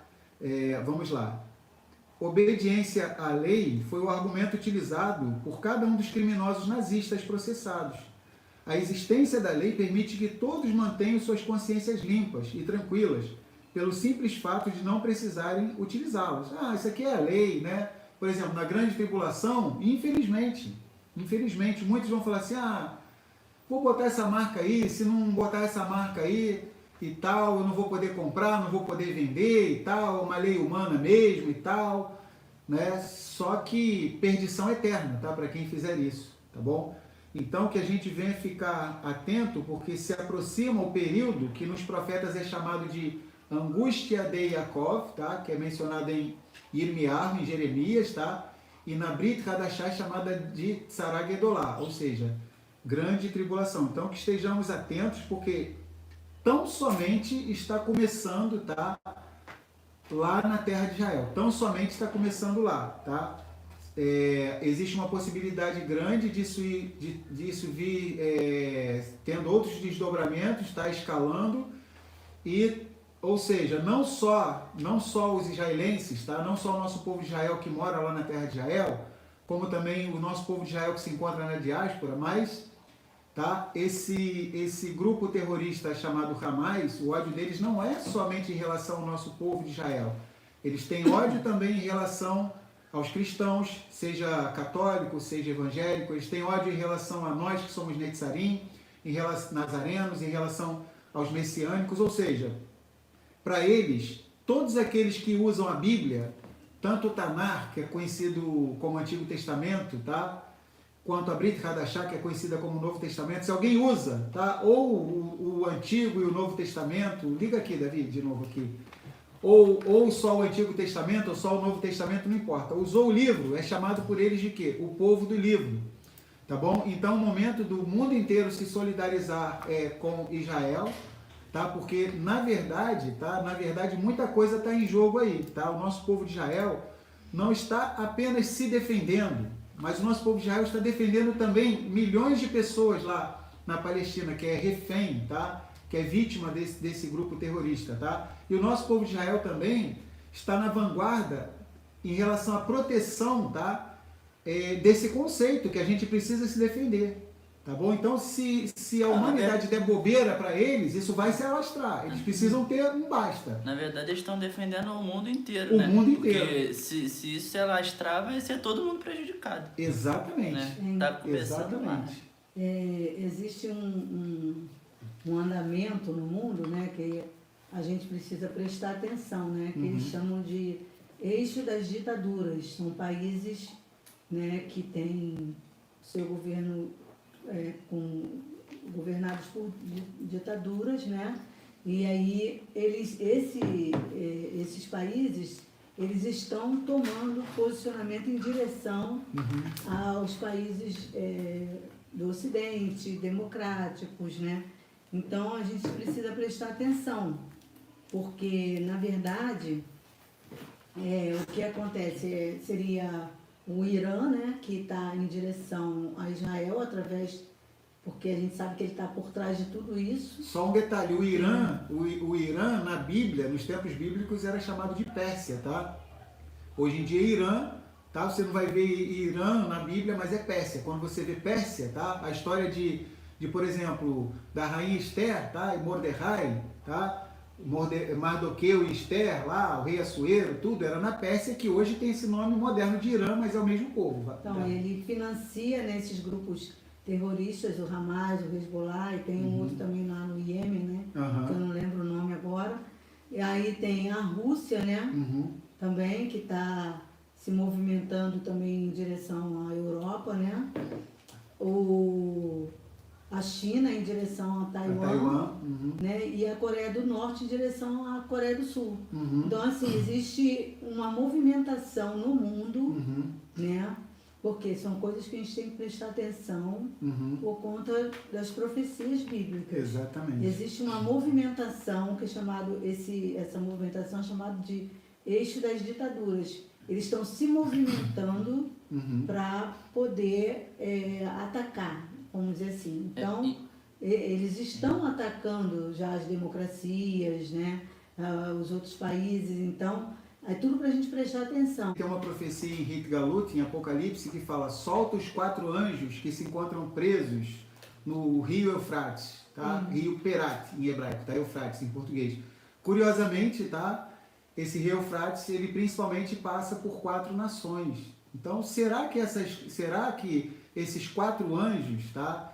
Eles representam principados em relação a cada um desses 4 povos? Pode ser 4 nações próximas ao rio Eufrates, também pode ser. Isso, Desculpa, pode ser várias coisas. Várias coisas, né? Como a Mary está falando. Ou seja, esses 4 anjos, tá? Aí, Eles podem estar fazendo uma alusão ao Shed, ao demônio que controla aquela região ali, de um desses 4 países, esses 4 anjos que se encontram presos, tá? À medida que for se aproximando mais o tempo do fim, as profecias elas vão começar a se descortinar diante de nossos olhos. Por enquanto a gente tem que prestar atenção e analisar todas as possibilidades. E para piorar, essa semana o Irã foi nomeado para presidir o Fórum Social dos Direitos Humanos da ONU. Então, tipo assim, entregar a faca e o queijo na mão deles, assim, né? Direitos humanos, né? Da ONU, Da ONU. Então, só pra gente ter ideia, tá? Então, nos profetas está escrito: prepara-te, ó Israel, para te encontrares com teu Elohim, tá? Então, tá? Se alguém estava numa dormência espiritual, desde que eu sou criança, eu escuto essa história que o Messias vai voltar, que não sei o quê. Eu acho que isso é pro tempo do meu bisneto, do meu tataraneto. Eu vou morrer e não vai acontecer isso, tá? A prudência ensina a gente a se proteger a mais, tá? O atalaia, o que faz o atalaia? Ele nos tempos bíblicos, ele ficava lá em cima de uma torre, tomando conta de um reino, e ele está vendo lá na frente dele, por exemplo, tem uma árvore lá, tem um arbusto lá, e de repente ele viu uma movimentação ali, de alguma coisa passando ali atrás. Poxa, pode ser que seja um animal ali que passou ali, uma corça, seja qualquer animal que passou ali, um boi, um cordeiro, tá? Uma cabra, seja o que for, que passou ali, mas pode ser que seja um soldado inimigo ali espionando, tá? Então, o atalaia não pode pensar assim, não, já pensou se eu dou o sinal aqui para todo mundo? Aí o pessoal fica preparado, aí não é nenhum inimigo. Vai sair um cordeiro ali, vai sair um boi ali atrás da árvore.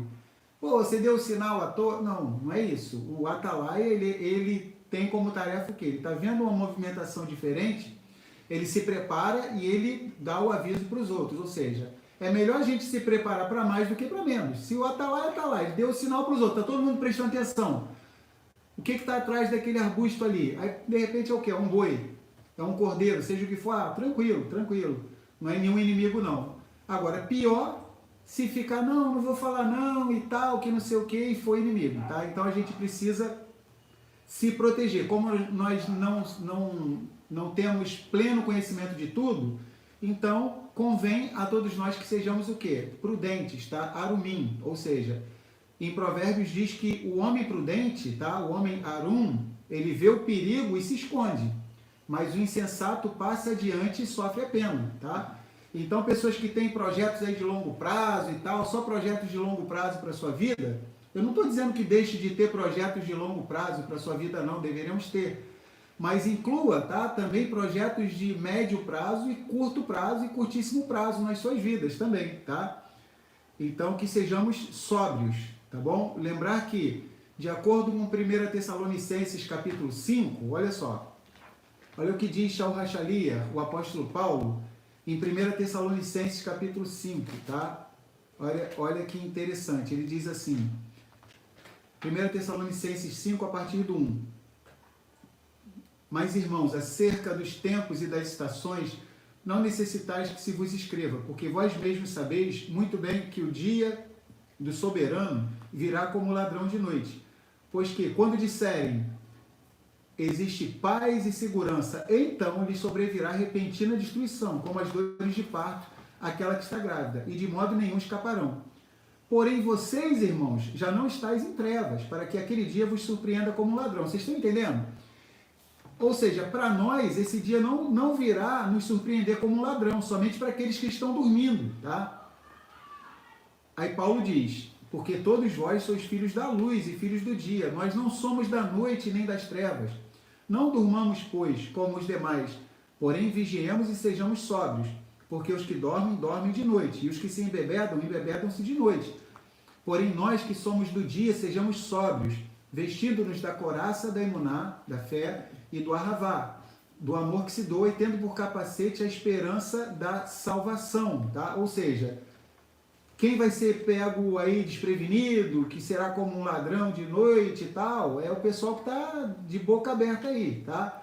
Como diz o pessoal aí que fala que está panguando, né? Tem gente que usa essa figura de linguagem aí, está panguando, né? Ou seja, está de boca aberta, está dando bobeira. Mas a pessoa que está de olho em relação às escrituras, analisando como um servo bom e fiel que está preparado para o momento do retorno do seu amo, que é o nosso Messias, então a gente prefere se proteger a mais do que a menos, tá? Afinal de contas, é a nossa salvação ou perdição eterna que está em jogo, tá bom? Então é melhor a gente se proteger para mais do que para menos, tá bom? Então vamos lá, vamos estar prosseguindo. Então, essas leis, infelizmente, tá? Injustas, elas acabam amenizando a consciência das pessoas, tá? O pessoal de Sodoma e Gomorra, isso aqui é a lei do nosso país, não pode ajudar as pessoas não. Os nazistas pensaram, isso aqui é lei, isso aqui é lei, afinal de contas os judeus estão lá maltrapilhos no campo de concentração, lembra que eu falei que teve que ter esse processo de desumanização em relação ao nosso povo, tá? Os nossos irmãos judeus, mais de 6 milhões, tá? E além disso, de todo esse processo, eles ainda precisavam dar drogas pesadíssimas para eles, para que eles conseguissem estar executando aquele serviço hediondo, ou seja, de estar exterminando o nosso povo, tá? Então vamos lá. Vamos prosseguir. A existência da lei permite que todos mantenham suas consciências limpas e tranquilas pelo simples fato de não precisarem utilizá-las. Esta é Sodoma e este é o seu perigo, pois neste solo brotam e florescem a violência e a indiferença ao sofrimento alheio, condenando à morte qualquer sombra de solidariedade humana. No surgimento da indiferença reside o grande pecado da cidade. Eis que esta foi a iniquidade de Sodoma, tua irmã, soberba fartura de pão e próspera tranquilidade. Teve ela e suas filhas, mas nunca amparou o pobre e o necessitado. E Ezequiel 16:49. Sodoma, a cidade esforçada e seus cidadãos trabalhadores, que conseguiram atingir a independência e prosperidade econômica, sacrificaram seu coração em prol deste ideal. Nas casas luxuosas soprava o vento gélido do egoísmo. Cada um se fortificou por trás desta muralha e tornou o bem-estar material o seu objetivo supremo. A lei, estando do lado dos cidadãos, os protegia do despertar de suas consciências. Esta é a cidade que caminhou sozinha para a sua perdição. Neste ponto, não podemos deixar de traçar o paralelo com a Sodoma de nossos tempos, na qual também reinavam a lei e a ordem, e através e em nome destas, exterminou milhões de seres humanos considerados inúteis. Mas por que deveríamos nos queixar da Alemanha nazista? Por acaso o sodomismo não existiu também na Grã-Bretanha, que recusou-se a abrir suas portas aos refugiados, sob o pretexto de que o crescimento da população judaica na Inglaterra acarretaria o recrudescimento do antissemitismo? Então isso aconteceu muitos anos atrás, tá? Não seria sodomismo o que transpira do relato jornalístico sobre uma jovem que foi atacada nas ruas de Nova York sem que nenhum dos transeuntes telefonasse para a polícia? Muitos anos atrás também aconteceu isso, tá? Os honestos cidadãos testemunharam a cena das janelas de seus carros e casas, como se fosse nada mais que uma cena de um filme. Não seria sodomismo quando nós mesmos deixamos de socorrer a uma vítima de um acidente de trânsito para não nos complicarmos com a polícia ou sujarmos o estofamento do carro? Os bons cidadãos de Sodoma não toleravam qualquer infração às leis e saíram em nome da boa cidadania para defender a lei. Assim nos relata o Midrash. Aí eu vou ler de novo aqui, a gente está quase concluindo a paraxá, tá? Vamos lá. Plotit, filha de Ló, era casada com um dos homens poderosos de Sodoma. Certa vez, ela viu um pobre desnutrido na rua e se apiedou dele. O que fez ela? Todos os dias, ao sair para buscar água, enchia seu jarro com todos os tipos de alimentos que tinha em sua casa e alimentava este indigente. Questionavam-se os filhos de Sodoma como aquele miserável conseguia sobreviver. Ao tomarem conhecimento dos fatos, o que fizeram eles? Tiraram suas roupas de Plotit, cobriram seu corpo com mel e as abelhas a picaram até a morte. Tratado Sanhedrin 109. Agora que conhecemos o tipo de moral vigente, fica fácil entender a aglomeração em torno da casa de Ló, com o intuito de atingir os forasteiros, aqueles infratores da ordem pública. Esta é Sodoma. Sua descrição no texto bíblico é posta lado a lado com a bondade demonstrada por Abraham com os seus hóspedes para contrastar e confrontar perante os nossos olhos tanto o bem e o mal, como a verdade e a mentira. Então, por que a Torá coloca essa hospitalidade toda de Abraão no capítulo 18, essa hospitalidade de Abraão em relação ao Messias e aos 2 anjos que estavam com ele, e contrasta com esse capítulo 19, tá? Em relação aos habitantes de Sodoma. Então, para mostrar o quê? A diferença diante dos nossos olhos, tá? Entre o bem e o mal, e entre a verdade e a mentira, tá bom? Então, tinha muito mais coisa que poderíamos estar falando sobre essa paraxá. A gente poderia ficar o dia inteiro aqui estudando essa paraxá, tá bom? Mas o tempo assim não nos permite, tá bom? A gente está indo para a reta final aqui da paraxá, tá bom? Nessa paraxá, a gente vai ver que no finalzinho dela, tá? No finalzinho dela, no capítulo 21, vai ter o nascimento de Yitzhak, tá bom? Vai ter o nascimento de Yitzhak, conforme eu havia falado no início da paraxá, o nascimento do patriarca chamado Isaac, Yitzhak, Abraham com 100 anos de idade, Sará com 90 anos, eles geram a Yitzhak. Lembra mais uma vez, Isaac é o filho da promessa. Em Yitzhak, em Isaac será chamada a sua descendência, tá? E é curioso, tá, que nesse capítulo 21, Abraham, ele muito triste, ele recebe a ordem do Criador, tá, de despedir Hagar e o seu filho Ismael, tá, que não era a linhagem prometida, tá? Então o Criador, inclusive, fala com ele, né? Ouve a voz de Sará, tua mulher, em tudo que ela te diz, porque em Yitzhak será chamada a sua descendência, tá? Isso está em Gênesis 21, 12, tá? Então, maridos, prestem atenção, tá, no que as vossas mulheres falam com vocês, tá bom? Então a gente precisa ouvir as nossas esposas, tá? Então, quem é israelita de verdade mesmo, precisa ouvir a sua esposa, tá? Ah, por que eu vou ouvir a minha esposa? Eu sou o chefão da minha casa? Muitos começam a fazer techuvá e infelizmente acabam virando tiranos, tá? Ah, eu sou o cabeça e tal, que não sei o quê, e que está lá escrito que a mulher tem que ser sujeita, submissa ao marido, mas essa mulher, ela será sujeita e submissa ao marido, tá? Com muito mais facilidade se ela vê esse marido se dedicando ao Criador, sendo fiel a ela, fiel aos filhos, fiel em relação ao nosso povo de Israel, ou seja, será muito mais fácil dessa mulher se sujeitar ao seu marido. E o marido precisa entender que ele, como homem, tá? Nós que somos homens, nós vemos o mundo através, vamos usar assim uma comparação, tá? O homem vê o mundo, como é que é aquilo que a gente vê de longe? Seria um Telescópio. Telescópio, isso, gostei, obrigado, Davi. O homem vê o mundo através de um telescópio. A mulher já é o quê? Microscópio. Microscópio. Vocês entenderam que interessante? Tá? Repetindo, nós homens, tá, temos uma visão melhor do todo.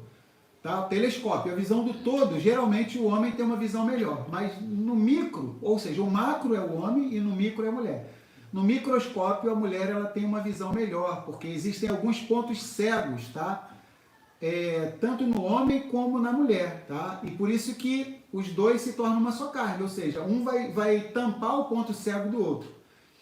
E aquela intuição feminina, tá? Sará, ela percebeu, tá, que não ia dar certo Yitzhak ser criado junto com Ismael, tá? E só para vocês refletirem, tá bom? Só para vocês refletirem.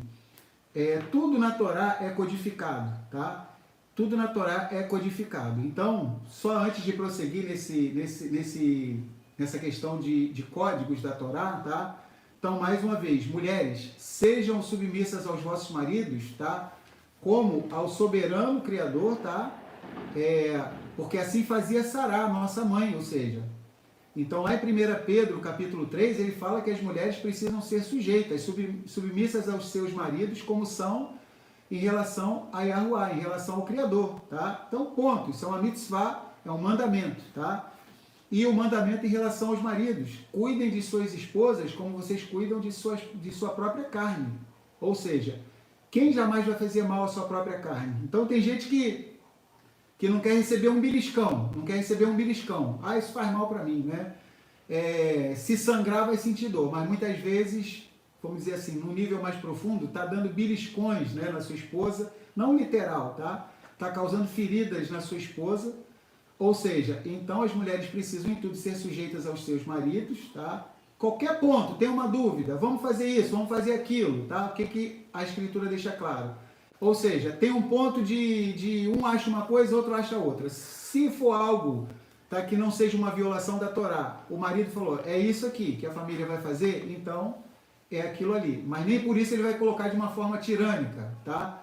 Ou seja, então tudo tem que ser feito o quê? Com muita sabedoria, tá? Por sua vez, tá? O marido que ele tem esse direito, tá? De estar dizendo o que a família vai fazer, tá bom? Ele também precisa amar a sua esposa como ele ama a si próprio, tá bom? No fim das contas, qual o trabalho mais difícil? O trabalho mais difícil acaba sendo do homem. Por quê? O homem, tá, vamos dizer assim, simboliza o Messias e a mulher representa o povo de Israel, a noiva. Quem fez o trabalho mais difícil? Israel ou o Messias? Com certeza o Messias, ou seja, o Messias deu a vida por nós. Então, de boa vontade, a gente se sujeita a ele, tá bom? Então, vamos lá. Vamos prosseguir. Olha que coisas interessantes em relação ao nível Sod, num nível mais profundo, tá? Olha que coisa interessante. Sabemos que o povo do Criador, tá? As 12 tribos de Israel, ainda que não saibam que fazem parte do povo de Israel, serão degoladas, tá? No período da grande tribulação. Qual é o povo, tá? Que por motivo religioso, não precisa escrever nem falar não, só pensem, tá? Qual é o povo, qual é a religião que degola, que corta a cabeça, tá? De quem discorda deles, tá? A gente está vendo o ressurgimento disso, tá? E olha que coisa interessante. A gente vê que o anti-Messias, quando entra no cenário lá em Apocalipse, Rit Galut, Guiliana, capítulo 6, né? Ele é simbolizado como um cavaleiro de um cavalo branco, tá? Lembrar que em Apocalipse 19, o cavaleiro do cavalo branco é o verdadeiro, é o Messias Yahushua, Yeshua, tá? Só que no capítulo 6, tá? O anti-Messias, tá? Que no hebraico é Sheker Mashiach, ou seja, falso Messias. Olha que coisa interessante, tá? No hebraico não é anti-Messias, é o falso Messias, Sheker Mashiach, tá? Ele em tudo quer se fazer passar pelo Messias. Então, como no capítulo 19 o verdadeiro Messias aparece num cavalo branco, tá? Então, no capítulo 6, tá? Promovendo uma falsa paz mundial, num cavalo branco, surge o quê? O anti-Messias. Então, vamos lá, em Apocalipse, capítulo 6, depois a gente volta para o finalzinho dessa paraxá, tá? Estamos quase concluindo. Tá bom? Olha que coisa interessante, tá? Algumas semanas atrás a gente leu, mas a gente tem que ir ligando os pontos, tá? Existem 4 pontos de interpretação, e o Midrash é a gente montar esse quebra-cabeça, tá? Um segredo de como se interpretar as escrituras. Por exemplo, Midrash. Como é que eu entendo algumas coisas? Eu pego aquela palavra e eu vejo aonde na Bíblia que aparece aquela palavra, tá? Então, ó, deixa o dedo marcado aí em Apocalipse 6. Vamos ler aqui, tá? Gênesis 21, 16, tá? Vocês prestem atenção na palavra arco, tá? Na palavra arco, tá bom? Vamos lá. E foi-se e assentou-se em frente, afastando-se à distância, como os que disparam o arco. Olha aí que interessante. Porque dizia, que não veja eu morrer o menino. E assentou-se em frente, e levantou a sua voz e chorou. Então Hagar, né, tá percebendo que Ismael, tá, vai morrer, tá? Ismael vai gerar um povo extremamente numeroso. A gente sabe que eles se tornam inimigos de Israel. Não significa necessariamente que Ismael, quando se tornou adulto, ele se tornou inimigo de Yitzhak, tá? Ou do nosso povo de Israel. Isso é uma outra coisa interessante. Muitas vezes, os patriarcas lá se resolveram com os outros, tá? Por exemplo, e os seus descendentes não, agiram de forma diferente, tá? Então, vamos lá. A gente vê, inclusive, que quando vai morrer Abraham, tá? Tanto Yitzhak quanto Ismael se unem para enterrar o seu pai Abraham. Ou seja, se havia alguma diferença entre eles, acabou ali. A gente não sabe, tá? Como eles eram, se tornaram amigos uns dos outros. Mas a descendência acabou se tornando inimiga, assim como a descendência de Esav e Jacó, de Esaú e Jacó também. Pode ser que os patriarcas lá tenham se resolvido. No caso, a gente vê que Ismael e Isaac se uniram para fazer o funeral do pai deles, Abraão. A gente vai ver que Esaú veio lá com 400 homens, vai ser mais daqui para algumas semanas lá, encontra com Jacó e tal. Jacó manda um monte de presente para ele lá e tudo, e eles acabam se reconciliando. Vocês estão entendendo? Mas muitas vezes os patriarcas se reconciliaram, tá? Mas o que acontece? Os seus descendentes, por um motivo ou por outro, acabou se tornando o quê? Inimigo, mortal, tá? Então vamos lá. A palavra arco, a gente viu em Gênesis 21:16. Vamos agora para Gênesis 21:20. E era Elohim com um moço que cresceu e habitou no deserto e foi flecheiro. Olha aí, tá? Olha aí. Nesses dois textos, tá? Aparece a palavra keshet, tá? Que significa arco. Flecheiro, ou seja, arqueiro. Então, essa palavra keshet, em hebraico, tá? É arco, tá bom? Então, preste... Para o arco celeste. Isso, lá o arco, tá? Como o Daniel tá lembrando, que o Criador faz uma aliança com Noah, tá? Que aparece o arco, em hebraico é keshet, a palavra, tá bom? Então vamos lá, vamos lá para Apocalipse 6 agora, tá bom? Olha que coisa interessante, a partir do versículo 1. E havendo o cordeiro aberto um dos selos, olhei e vi um dos 4 seres viventes que dizia, como em voz de trovão, vem e vê. E olhei e eis um cavalo branco, e o que estava sentado sobre ele tinha um arco, olha aí, keshet, olha aí, ó. O Midrash, tá, que é um dos 4 níveis de interpretação, tá, o Drash, faz com que a gente correlacione. Quem entendeu um texto, por onde que essa palavra apareceu? Por que ele... E olhei e eis um cavalo branco e o que estava sentado sobre ele tinha um arco. E foi-lhe dada uma coroa e saiu vitorioso e para vencer. Vocês estão entendendo? Então é assim que a gente acaba elucidando alguns mistérios das Escrituras, tá? Então é óbvio, tá, que o anti-Messias, ele tem ligação, tá, com a linhagem de Ismael, ou seja, de Ismael, tá? E a gente não precisa ficar falando nomes aqui, tá? Mas as pessoas já sabem do que a gente está falando, tá bom? Então, infelizmente, muitas coisas a gente não pode falar aqui, até mesmo pelo YouTube, tá bom? Porque a gente corre até o risco do vídeo ser derrubado e acontecer alguma coisa, mas algumas coisas a gente precisa falar de uma maneira o mais próximo possível para que vocês entendam. Ou seja, os descendentes de Ismael, eles possuem um livro sagrado, tá? Nesse livro sagrado deles, tá? É demonstrado o quê?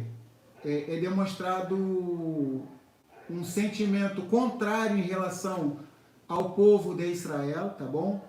No livro sagrado deles diz o seguinte, né? Que se tiver um Yahudi, um judeu escondido atrás de uma árvore, a árvore vai dizer, ó, eis ali um judeu, olha, mata ele, só para a gente ter ideia, tá?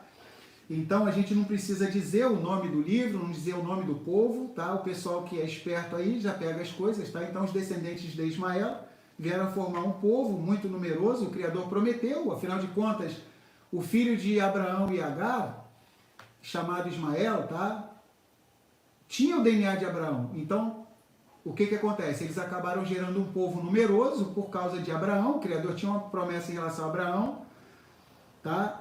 E o que acontece? Só que a linhagem escolhida é a de Isaac, Yitzhak. Contudo, deixar um detalhe aqui, ó. Existem muitos descendentes de Ismael, tá bom? Muitos, tá? Não são poucos não, tá bom? Muitos descendentes de Ismael, tá? Que fazem techuvá, tá? Muitos, embora não tenham compreensão da Torá como nós, tá? Muitos se tornaram cristãos, ou seja, reconheceram o nosso Messias, tá? Tem uma aliança com ele, ou seja, terão acesso à vida eterna. A gente sabe que muitos aceitaram, tá? O testemunho do nosso Messias, tá? Então a gente não pode botar no mesmo pacote, a gente não pode generalizar. Tem muita gente boa que é descendente de Ismael, tá bom? Então vamos lá, vamos prosseguir para a gente estar concluindo essa paraxá. Então a gente vê que tudo está codificado aqui na Torá. Algumas semanas atrás a gente estava falando de coisas também que estavam codificadas na Torá. A gente vê que, por exemplo, na paraxá Noah, já aparece o nome desse grupo terrorista, na paraxá Noé, lá em Gênesis capítulo 6, a partir do versículo 9 em diante, né? Por exemplo, lá em Gênesis capítulo 6, ó, quem quiser marcar nas suas Bíblias, tá? Em Gênesis 6, tanto o versículo 11 quanto o versículo 13, já aparece a palavra ramais, tá? Que em hebraico, que traduzindo para o português é violência, tá? Ramais. A terra, porém, estava corrompida diante da face de Elohim, e encheu-se a terra de ramais, de violência. Gênesis 6:11, Gênesis 6:13. Então disse Elohim a Noé, o fim de toda a carne é vindo perante a minha face, porque a terra está cheia de ramais, violência, e eis que os desfarei com a terra. Então não é uma mera coincidência que nesses dias que estão tendo esses desdobramentos, por exemplo, o nosso povo agora, nessa semana agora, a gente está estudando essa Parashá Vaierá, em que fala daqui 2 vezes, vai linkando, tá? Ismael, tá? Com essa questão de arco, de ser arqueiro, flecheiro, tá? E não é à toa que lá em Apocalipse, capítulo 6, vem falando que foi lhe dado um arco e saiu vencendo e para vencer. Ou seja, o Criador estará permitindo, tá? Que certas coisas aconteçam, tá? Para que muitos venham ser embranquecidos, venham ser purificados através da grande tribulação, tá bom? Então vamos lá. No último capítulo, tá? Da Parashá, que é o capítulo 22, acontece a Akedah Yitzhak, tá? A amarração de Isaac, o quase sacrifício de Isaac, tá bom? Então Isaac, quando estava prestes a ser imolado ali pelo seu pai Abraham, tá? O Malar, o anjo apareceu e interrompeu ele, e o Criador faz inúmeras e inúmeras promessas para o nosso patriarca Abraham, tá? Então vamos concluir falando acerca dessas promessas que o Criador faz em relação ao nosso pai Abraão e em relação ao nosso povo de Israel. Gênesis 22, a partir do versículo 15. Então o Malar Yahuá, o mensageiro de Yahuá, bradou a Abraham pela segunda vez desde os céus e disse: por mim mesmo jurei, diz Yahuá, porquanto fizeste esta ação e não me negaste o teu filho, o teu único, que deveras te abençoarei e grandissimamente multiplicarei a tua semente, como as estrelas dos céus e como a areia que está na praia do mar. E a tua semente possuirá a porta dos seus inimigos, e em tua semente serão benditas todas as nações da terra, porquanto tu obedeceste a minha voz. Então Abraham tornou os seus moços e levantaram-se e foram juntos para Beersheba. E Abraham habitou em Beersheba, tá? Então até esse versículo 19, tá bom? Então vamos lá. Nós estamos concluindo a Parashá. Fala aí se está tudo ok. Espera aí só um instantinho. Ok, Amã, eu vou tirar o meu som aqui, vou pedir o Davi para tirar o som, a gente vai virar em direção a Jerusalém, tá? E vai estar fazendo a oração. Todarabá Yahuá, nosso Elohim, poderoso, soberano, criador de todas as coisas, nosso Abacadosh, muito obrigada por mais esse dia nas nossas vidas, por esse serviço, por esse shiur. Em nome de Yahushua HaMashiach, que todas as coisas que foram ditas e ouvidas aqui penetrem nos nossos corações, nas nossas mentes, que a gente possa compreendê-las pelo poder do Teu grande nome, Pai, que nos escolhestes para sermos chamados de Teus filhos. Muito obrigada por esse dia, por esse Shabat. Queira Ramen de nós, perdoa os nossos erros, as nossas falhas. Aceita o nosso serviço pelo Teu Ahavá, que é enorme. Ser conosco, com todos os nossos irmãos da Kehilá, com Morei Yosef, a Mary, sua família, com todas as famílias da Kehilá, com todos os teus filhos espalhados nos 4 cantos da terra, cada um que precisa de ti, que te busca.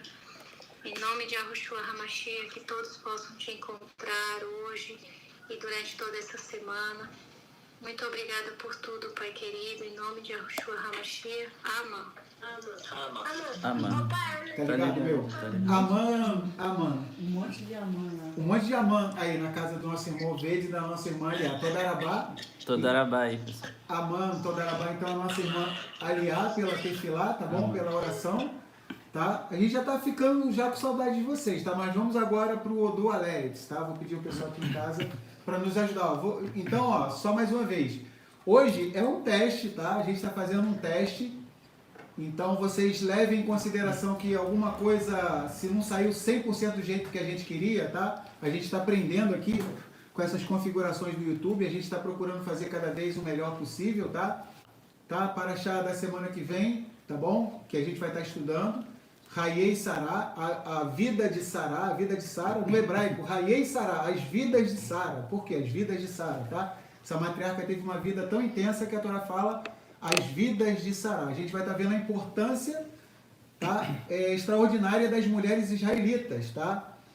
em relação ao nosso povo de Israel, tá? Então, como a Torá enaltece, tá? As mulheres israelitas. Isso é muito bem demonstrado na próxima paraxá da semana que vem, chamada Hayei Sará. Ou seja, ela vivia uma vida tão intensa que a Torá usa uma palavra no plural, Hayei Sará. As vidas de Sará. Ou seja, ela vive 127 anos e ela tem um período na vida dela de 100 anos, um de 20 e um de 7 anos. Ou seja, um de 7, um de 20 e um de 100, se a gente quiser falar da forma ao contrário, tá? Então, vamos lá. Vamos agora para a recondução do Sefer Torá, tá?